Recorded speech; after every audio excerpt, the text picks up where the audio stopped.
Hi everyone, this is Radhika here again.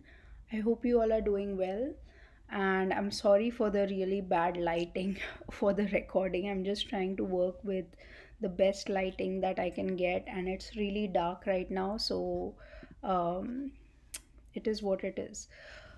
So this video is about two ways in which you can reduce the impact of the narcissistic person's energy on you on your energy so these two ways are comparatively playful, and they are a little bit childish, but sometimes like doing childish things is really helpful.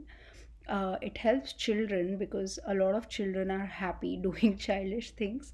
So you can also invite your inner child out again and kind of have fun with the situation, right? If life throws you lemons, you just have to make some lemonade. So if you keep that kind of an attitude and apply this, this will really help soften the perspective on the situation.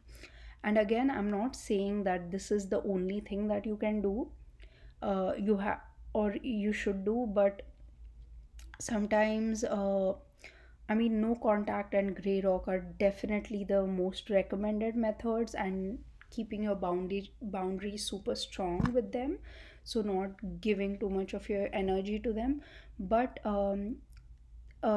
this way is actually, I'm suggesting, if you have like people in office who are a little bit narcissistic, or um, even malignant narcissistic people that you can't completely get rid of from your life, but you have to see them every now and then, and of course go no contact and gray rock with them. But you can also use these two techniques is what I'm saying. So I can give you an example. So in my first job, like, I had a principal engineer who was really well respected and whatever in the team. His opinion was considered to be really of a good degree. Um, but he was really narcissistic. He thought he is amazing and he especially did not like me because I was always like asking him questions and questioning things and things like that. So he was always, out to target me. And my manager also saw it, and she was her own thing. She was a slave driver in her own right, but um, whatever she was, she did see it, and she did notice it, and she tried to kind of soften the situation many times, but she didn't actually do much about it because that guy was, he had a really good reputation. So in that scenario, whenever he would talk, like whenever there was a meeting and I would ask anything, or I would try to like put an idea out, he would always kind of like shut me down or scoff, or like all the narcissistic responses, without even hearing me out. So I'm not saying all my ideas are brilliant, but it's just the energy that I got from him, the reaction. I could see what his intention is. It's just to like shut me up and kind of like show that your ideas are not good enough, kind of a thing. So I would always imagine like a donkey braying whenever he was talking. So that kind of helped me a lot. And at that time, I did not know about narcissistic personality disorder and things like that. I just thought, like, I don't know why he has a problem with me. Like, maybe he has a problem with women overall, or something like that. But whatever, like, I felt like in that situation, I did feel like the boss in the of the team is the biggest bully, right? So if you see someone is being bullied unjustly, you have to step in and you have to be the bigger bully. But she wasn't. So anyways, so that's digressing. But yeah, so you can imagine, you can use your imagination a lot, and it makes things, uh, if it doesn't fix things, but it helps you get to a point where you can fix things. So it's not escapism. Don't just escape in your imagination and always stay there, but use it as a tool. So imagination is a great tool which has been given to humans, and I don't know if animals can imagine. I hope they can, because it's beautiful. With imagination you can escape anything, any for any amount of time. um but yeah, I know humans can imagine. At least a lot of us don't want to imagine. We want to stay where we are, in the surrounding, which is good. They are in the now. But sometimes imagination and fantasies and daydreams are very, very helpful. They are very good intuition development tools. So yeah, so basically you can use your imagination and imagine something. So that's just tip number one. But I actually have two more tips. So those were my main tips. This is just something that popped up in my brain. So yeah, my first tip is there are these insult generators online.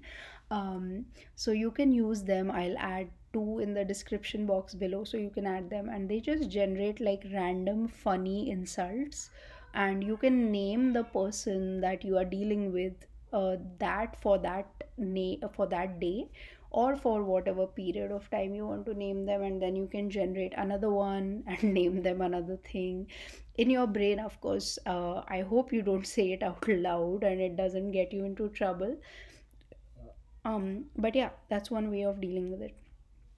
And then another way of dealing with it is, there are some fun apps on mobile, where you can take a picture and then you can add all sorts of funky stuff on on the picture. So I tried one out. This one, this is my picture. This is just me.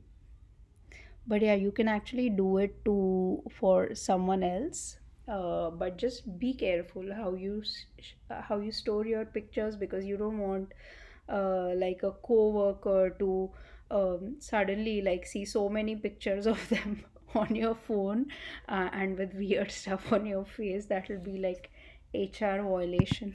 So be careful. Even with your relatives, be careful. If it's your in-laws, your spouse might find it a little bit offensive. So yeah, these are my two tips. The first one is the insult generator, and the second one is this fun phone app. I don't know what it's called. It's called Funny Photo Editor. But I have an Android, so I don't know. If you have an iPhone, maybe you can check for equivalent apps on iPhone. Um, but yeah, these were my tips. And it's actually, also in the movie Harry Potter. They have these creatures, or not in the movie, the books Harry Potter, they have this creature called bogarts. So what they do is they will take the shape of the creature or the thing that you fear the most. When they see me and say I fear snakes, so suddenly I will see a big snake like they'll take the shape of a big snake. And sorry, I gotta go because my son is calling me. So basically the boggart will take the shape of the thing that you fear the most. So in this case, like if it's a snake, what you have to do is you have to say a spell, and you have to imagine whatever you're seeing in the funniest form possible. So if it's a snake, it'll suddenly wear like a top hat, and it'll have a cigar, and it'll be like gambling or something like that. And when you see this picture, like image, you will suddenly burst out laughing. And then laughter is what scares the boggart the most, because it feeds on shame and fear and embarrassment. So basically it has all those feelings inside of it, and as soon as like you laugh, uh, it has to like kind of run away from that place. The energy has to go away. So I think this is very smart of JK Rowling, because um, whenever we fear something, or I'm not saying you guys fear the narcissist, but whenever we resist something, it's a very strong force, resistance. When we try to resist something, to soften it, you add playfulness, because when you add playfulness to any situation, the energy just softens. That's why there are people who are like very, very funny, and they can make light of any situation, and such people are so valuable and everyone loves them, because they are able to soften the energy in a situation. So if you kind of train yourself to do that, I know that we get all defensive and we put our walls up, which is fine. You should do that for your personal protection against narcissists. But if you're in a prolonged situation with a narcissistic person, or you have narcissistic people in your office and you need to do the job and things like that, or people in your relatives might be like that, and think, etc., etc. So what you can do is you can bring in this playfulness in different ways. I've just given you like three ways, but you can think of your own. You can make up a story in your mind or whatever, whatever.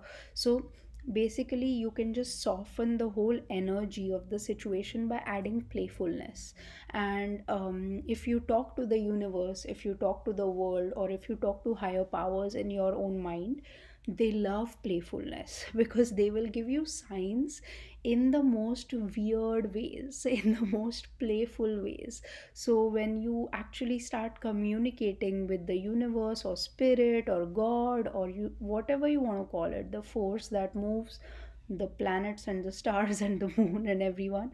So basically that force loves playfulness. It really loves it. And there are so many gods in Indian tradition who are very, very naughty and who are very, very playful. Like Krishna, for example. Krishna is a god who's always up to some mischief, and he's a very mischievous kind of a god, and he likes to trouble people. And in that, even in the way he troubles people, after the trouble they learn a lesson or something like that. So yeah, it you don't always have to be like seriously ruthlessly solving a problem. Sometimes you can look at a problem from a very playful angle, and it might just get solved, like very quickly. So yeah, that was this video and my son has like stopped crying now. I mean, he wasn't crying, he wanted to come in. So yeah, I'll probably go and attend to him now, and I hope you guys like this video and it helps you in some way, some form or shape. And as always, I wish you all a lot of love and a lot of light. Thank you. Bye.